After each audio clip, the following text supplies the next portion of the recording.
ಎಲ್ಲವೂ ಕೂಡ ಅನ್ಕೊಂಡಂತೆ ಆಗಿದ್ರೆ ನಿನ್ನೆನೇ ರಾಜ್ಯದಲ್ಲಿ ಸಚಿವ ಸಂಪುಟ ವಿಸ್ತರಣೆ ಆಗಿ ಮುಗ್ದೋಗ್ತಿತ್ತು.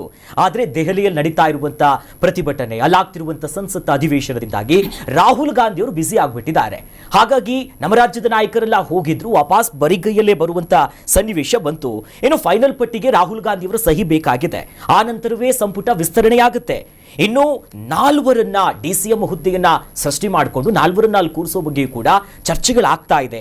ಅದರ ಜೊತೆಯಲ್ಲಿ ಲಿಂಗಾಯತ ಸಮುದಾಯದಿಂದ ಎಂಬಿ ಪಾಟೀಲ್ ಅವರು, ವಾಲ್ಮೀಕಿ ಸಮುದಾಯದ ಸತೀಶ್ ಜಾರಕಿಹೊಳಿ ಹಾಗೂ ಮುಸ್ಲಿಂ ಸಮುದಾಯದಿಂದ ಡಿಸಿಎಂ ಅನ್ನ ಮಾಡೋದಕ್ಕೆ ಲೆಕ್ಕಾಚಾರಗಳಾಗ್ತಿದೆ. ಈ ಬಗ್ಗೆ ಕಾಂಗ್ರೆಸ್ಸಿನ ಶಾಸಕರು ಅಜಯ್ ಸಿಂಗ್ ಅವರು ಮಾತನಾಡಿದ್ದಾರೆ. ನೋಡ್ಬರೋಣ. ಆಗಿತ್ತು ನಿನ್ನೆ ಸಮಯನೂ ನಿಗದಿತಿ ಆಗಿತ್ತು, 2 ಗಂಟೆ 25 ನಿಮಿಷ ಅಂತ ನಿಗದಿತಿ ಆಗಿ ಮತ್ತೆ ಲೆಟರ್ ಕೂಡ ಹೋಗಿತ್ತು. ಆದರೆ ಬೇರೆ ಬೇರೆ ಕಾರಣಗಳಿಂದ ದೆಹಲಿಯಲ್ಲಿ ನಡೆದಿರುವಂತ ಪರಿಸ್ಥಿತಿ ತಾವು ನೋಡ್ತಾ ಇದ್ದೀರಿ. ಅದು ಇಡೀ ರಾಷ್ಟ್ರ ಮಟ್ಟದಲ್ಲಿ ಇರ್ತಕ್ಕಂಥ ವಿದ್ಯಾರ್ಥಿ ಪರ ನಮ್ಮ ನಾಯಕರಾಗಿರುವಂತ ರಾಹುಲ್ ಗಾಂಧಿ ಅವರು ಒಂದು ಪ್ರತಿಭಟನೆಯನ್ನು ಇಟ್ಕೊಂಡಿದ್ರು. ಆ ಒಂದು ಕಾರಣಕ್ಕಾಗಿ ಅದಕ್ಕೊಂದು ಹೆಚ್ಚಿನ ಒಂದು ಆದ್ಯತೆಯನ್ನು ಕೊಡಬೇಕಾಗ್ತದೆ ಅಂತ ಇದು ಮುಂದಾಕಿದ್ದಾರೆ. ಮುಂದೆ ಇರ್ತಕ್ಕಂಥ ಒಂದು ಮುಂದಿನ ವಾರದಲ್ಲಿ ಎಲ್ಲ ಮುಗಿತದೆ. ಅದರಲ್ಲೂ ಕೂಡ ಸರ್, ಸಿಎಂ ಒಂದು ಪಟ್ಟಿ, ಬಿಕಾರಿ ಪ್ರಸಾದ್ ಒಂದು ಪಟ್ಟಿ, ಮತ್ತೆ ಸಿದ್ದರಾಮಯ್ಯ ಒಂದು ಪಟ್ಟಿ, 3 ಪಟ್ಟಿ ಸೇರಿ ಟ್ಯಾಲಿ ಆಗ್ತಿಲ್ಲ ಅನ್ನುವಂತ ಕಾರಣದಿಂದ ಕೂಡ ಹೈಕಮಾಂಡ್ ನಾಯಕರು ಒಂದಷ್ಟು ತಲೆ ಕೆಡಿಸ್ಕೊಂಡಿದ್ದಾರೆ ಅಂತ ಮಾತು. ಆ ತರ ಏನು ಇಲ್ವೇ ಇಲ್ಲ. ಕಾಂಗ್ರೆಸ್ ಪಕ್ಷ ನಿಮ್ಗೆಲ್ಲ ಯಾವಾಗಲೂ ಗೊತ್ತಿದೆ, ಹೈಕಮಾಂಡ್ ಇಸ್ ಸುಪ್ರೀಂ. ಹೈಕಮಾಂಡ್ ಏನ್ ಹೇಳ್ತಾರ ಆ ಒಂದು ರೀತಿಯಿಂದ ಆಗ್ತದೆ. ಅದಕ್ಕಾಗಿ ನಾವೆಲ್ಲ ಶಾಸಕರು ನಾವೆಲ್ಲ ಭದ್ರಾಗಿದ್ದೀವಿ, ಅಲ್ಲೆಲ್ಲ ಹೋಗಿದ್ದೀವಿ, ಎಲ್ಲ ಆಲ್ಮೋಸ್ಟ್ ಫೈನಲೈಸ್ ಆಗ್ಬಿಟ್ಟಿದೆ.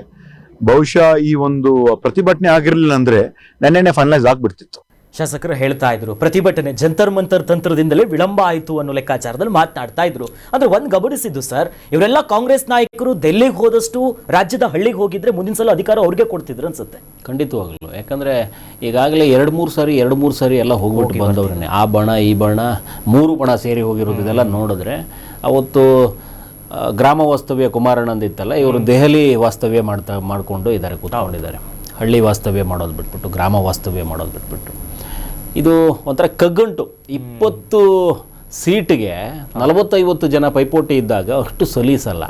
ರಾಹುಲ್ ಗಾಂಧಿ ಅವರಿಗೆ, ಪ್ರಿಯಾಂಕಾ ಗಾಂಧಿ ಅವರಿಗೆ ಅಲ್ಲಿ ಬೇರೆ ಥರದಾದ ಬಿಸಿ ಇರೋದ್ರಿಂದ ಅವರಿಗೆ ಕೆಲಸದ ಒತ್ತಡ, ಇನ್ನು ಸೋಮವಾರದವರೆಗೂ ಯಾವ ಕೆಲಸಕ್ಕೂ ಇವರು ಕೈ ಹಾಕೋದಿಲ್ಲ ಅನ್ನುವಂಥದ್ದು ಸ್ಪಷ್ಟವಾಗಿ ಗೊತ್ತಾಗಿರುವಂಥದ್ದು. 2-3 ದಿನ ಅಲ್ಲೇ ಅದೇ ಬಿಸಿಲೇ ಇರ್ತಾರೆ. ಈ 2-3 ಪಟ್ಟಿಯ ಮಧ್ಯೆ ಅದು 4 CM-ಗಳನ್ನು ಏನೋ ಹೆಚ್ಚುವರಿ ಮಾಡ್ತಾರೆ, DCM-ಗಳನ್ನು ಅನ್ನೋ ಕಾನ್ಸೆಪ್ಟು ಅಲ್ಲೆಲ್ಲ ಒಂದು ಕಡೆ ಸ್ವಲ್ಪ ಕಠಿಣವಾದ ನಿರ್ಧಾರ ಆಗಬಹುದೇನೋ. ಯಾಕಂತಂದರೆ MB ಪಾಟೀಲ್ರು, ಸತೀಶ್ ಜಾರಕಿಹೊಳಿ ಒಂದೇ ಕಡೆ ಕೊಟ್ಟುಬಿಟ್ರೆ 2ನ್ನ, ಮತ್ತೆ ಬೇರೆ ಬೇರೆ ಕಡೆಯವರೆಲ್ಲ ಎದ್ದು ನಿಂತ್ಕೊಂಡ್ಬಿಡ್ತಾರೆ. ಹಂಗೆ ಅಂತ ಇನ್ನೊಂದು ಸತೀಶ್ ಜಾರಕಿಹೊಳಿ ಮಾಡಿಬಿಟ್ರೆ ಉತ್ತರ ಕರ್ನಾಟಕ ತಣ್ಣಗಾಗತ್ತೆ ಅನ್ನೋ ಕಾನ್ಸೆಪ್ಟಿಗೆ ಬರಬಹುದೇನೋ, ಇನ್ನೂ ಒಂದು ಹೆಚ್ಚುವರಿಯಾಗಿ ಮಾಡಬಹುದೇನೋ. ಅದನ್ನು ಹೊರತುಪಡಿಸಿದ್ರೆ ಒಂದೇ ಒಂದು ಸೀಟನ್ನ ಮುಸಲ್ಮಾನ್ ಸಮುದಾಯದ ಯಾರಿಗಾದರೂ ಒಬ್ರಿಗೆ ಕೊಡುವಂಥ ಅವಕಾಶಗಳನ್ನು ಮಾಡ್ಕೋಬಹುದು. 2-3 ಕಾನ್ಸೆಪ್ಟ್. ಇನ್ನೂ 4 ಹೆಚ್ಚುವರಿಯಾಗಿ ಮಾಡ್ತೀವಿ, ಬಂದವರಿಗೆಲ್ಲ DCM ಕೊಟ್ಬಿಡ್ತೀವಿ. ಹಂಗೆ ಲಕ್ಷ್ಮಣ್ ಸವದಿನೂ ಅಲ್ಲಿ BJPಯಲ್ಲಿ ನಾನು ಅಲ್ಲಿ ಇದ್ದೆ ಸ್ವಾಮಿ ಅಂತ ಬಿಟ್ಟು ಒಂದು ಟವಲ್ ಎತ್ಕೊಂಡು ಬಂದರೂ ಬರ್ಬೋದು. ಹಂಗಾಗಿ ಮಹಿಳಾ ಕೋಟದಡಿ ನನಗೊಂದು ಕೊಟ್ಬಿಡಿ ಅಂತ ಲಕ್ಷ್ಮೀ ಹೆಬ್ಬಾಳ್ಕರ್ ಬಂದರೂ ಬರ್ಬೋದು. ಅವಕಾಶಗಳು ತುಂಬ ಇದ್ದಾವೆ. ಕೊಡೋದಕ್ಕೆ ಇವರಿಗೆ ಮನಸ್ಸಿದ್ರೂ ಕೂಡ ಹೈಕಮಾಂಡ್ ಇದಕ್ಕೆ ಸೊಪ್ಪು ಹಾಕತ್ತೆ ಅಂತ ಹೇಳೋಕ್ಕಾಗಲ್ಲ. ಹೆಚ್ಚುವರಿಯಾಗಿ ಅವತ್ತಿನ ಸಂದರ್ಭಕ್ಕೆ DK ಶಿವಕುಮಾರ್ ಅವರ ಸರ್ಕಾರ ಇವತ್ತೇನಾದರೂ ಬರೋದಕ್ಕೆ, ಇವರು ಚುಕ್ಕಾಣಿ ಹಿಡಿಯೋದಕ್ಕೆ ಹೆಗಲಿಗೆ ಹೆಗಲು ಕೊಟ್ಟಂಥ ಸತೀಶ್ ಜಾರಕಿಹೊಳಿಗೆ ಏನಾದರೂ ಅವಕಾಶ ಮಾಡಿಕೊಟ್ರೆ ಅದು ಒಂದು ಸಾಧ್ಯತೆ ಇದೆ. ಅದು ಹೊರತುಪಡಿಸಿದ್ರೆ ಮಿಕ್ಕಿ ಎಲ್ಲವೂ ರಾಜಕೀಯ ಲಾಬಿ ಆಗ್ತೇವೆ. MB ಪಾಟೀಲ್ ತಾನು ಒಂದು ಪ್ರಬಲ ಆಕಾಂಕ್ಷಿ ಇದ್ದೀನಿ, ನನ್ನ ಸೇರಿಸ್ಕೊಳ್ಳಿ ಒಳಗಡೆ ಅಂತ ಹೇಳಬಹುದು. ಹೌದು, ಎಲ್ಲರಿಗೂ ಕೊಡ್ತಾ ಹೋದ್ರೆ ಸಚಿವ ಸ್ಥಾನ ಇದು ಒಂದು ಎಲ್ಲ ಈಕ್ವಲ್ ಮಾಡ್ಬಿಡ್ತಾರೆ. 5-6 ಇದನ್ನೇ ಮಾಡ್ಬಿಡ್ತಾರೆ. ಇದಾಮೇಲೆ ಯಾರೋ 4 ಸಂಸ್ಕೃತಿ ತಂದಿದ್ರಲ್ಲ ಆಗಲಿ BJPಯವರು, ಅದರ ಜೊತೆಗೆ ಇವರು ಏನೋ ಒಂದು ಮಾಡೋದಕ್ಕೆ ಹೊರಟು ಈಗಿರುವ 2 ವರ್ಷದಲ್ಲಿ ಯಾವುದೇ ಕಾರಣಕ್ಕೂ ತೊಂದರೆ ಅನುಭವಿಸಬಾರ್ದು, BJPಯ ಯಾವ ಲೆಕ್ಕಕ್ಕೂ ನಾವು ಸಿಗಬಾರ್ದು ಅನ್ನೋದು DK ಶಿವಕುಮಾರ್ ಅವ್ರ ಲೆಕ್ಕ. ಈ 2 ವರ್ಷ ಬಿತ್ತನೆ ಮಾಡ್ಕೊಂಡ್ಬಿಟ್ರೆ ನೆಕ್ಸ್ಟ್ 5 ವರ್ಷಕ್ಕೆ ಏನು ತೊಂದರೆ ಇಲ್ಲ ನಮಗೆ ಅನ್ನೋದು DK ಶಿವಕುಮಾರ್ ಅವ್ರ ಲೆಕ್ಕಾಚಾರ. ಅದೇ ತಂತ್ರಗಾರಿಕೆ. ಈ ತಂತ್ರಗಾರಿಕೆಯಲ್ಲಿ ಒಂದಷ್ಟು ಚಾಣಾಕ್ಷತನ ಮೆರೆದೇ ಎದ್ದು ಬಿಡ್ತಾರೆ DK ಶಿವಕುಮಾರ್. ಬೇರೆ ಬೇರೆ ಕಡೆ ಎಲ್ಲ ಟ್ರಬಲ್ ಶೂಟ್ ಮಾಡಿಬಿಡ್ತಾರೆ. ತನ್ನದೇ ಸರ್ಕಾರದಲ್ಲಿ ಹಂಗೇನಾದ್ರೂ ಟ್ರಬಲ್ ಎದ್ದೇಳಕ್ಕೆ ಬಿಟ್ಬಿಡ್ತಾರ. ದೆಹಲಿಗೆ ಹೋಗಿ ರಾಹುಲ್ ಗಾಂಧಿ ಮತ್ತು ಪ್ರಿಯಾಂಕಾ ಗಾಂಧಿ ಅವರು ಜೊತೆಗೆ ಕೂತ್ಕೊಂಡ್ಬಿಟ್ಟಿದ್ದಾರೆ.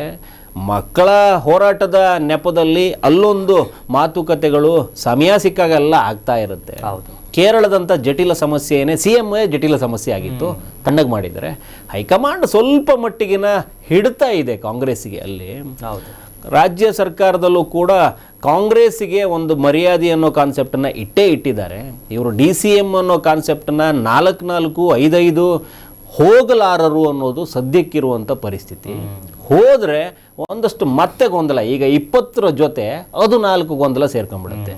ನಮಗೇನು ಕೊರತೆ ಇತ್ತು ಸ್ವಾಮಿ, ನಮಗೆ ಎಲ್ಲವೂ ಅರ್ಹತೆ ಇತ್ತು, ಅದ್ಯಾಕೆ ಅವ್ರನ್ನ ಮಾಡಿಬಿಟ್ರಿ? ಸಮುದಾಯದಲ್ಲಿ ನಾನು ಇಲ್ವಾ? ಇವತ್ತು ರಾಜಣ್ಣ, ಜಾರ್ಜು, ಸುಮಾರು ಜನ ಎಲ್ಲ ಈ ಮಾತಾಡೋರಿಗೆ ಕಡಿಮೆ ಆಗಿದ್ದಾರೆ. ಸಿದ್ದು ಬಣದವ್ರು ಯಾರು ಮಾತಾಡ್ತಾ ಇಲ್ಲ ಸದ್ಯಕ್ಕೆ. 20 ಬಿಡಿ, ಆಮೇಲೆ ನಾನು ಮಾತಾಡ್ತೀನಿ ಅಂತ ಕೆಲವರು ಕೂತ್ಕೊಂಡಿದ್ದಾರೆ. ಅವಕಾಶಗಳು ನಮಗೂ ಬರಲಿ, ನಾವು ಸಿಕ್ಕೊಂಡು ಮಾತಾಡ್ತೀವಿ, ನಿಮಗೆ ಸಿಗೋಣ ಒಂದು ರೌಂಡು ಅನ್ನೋ ಕಾನ್ಸೆಪ್ಟಲ್ಲಿ ಕೆಲವರು ಇದ್ದಾರೆ. ಅದರಲ್ಲಿ ಜಾರ್ಜ್ ನಾನು DCM ಆಗೋಕ್ಕೆ ಯೋಗ್ಯನಲ್ವ ಸ್ವಾಮಿ ಅಂತ ಕೇಳ್ಕೊತಾರೆ.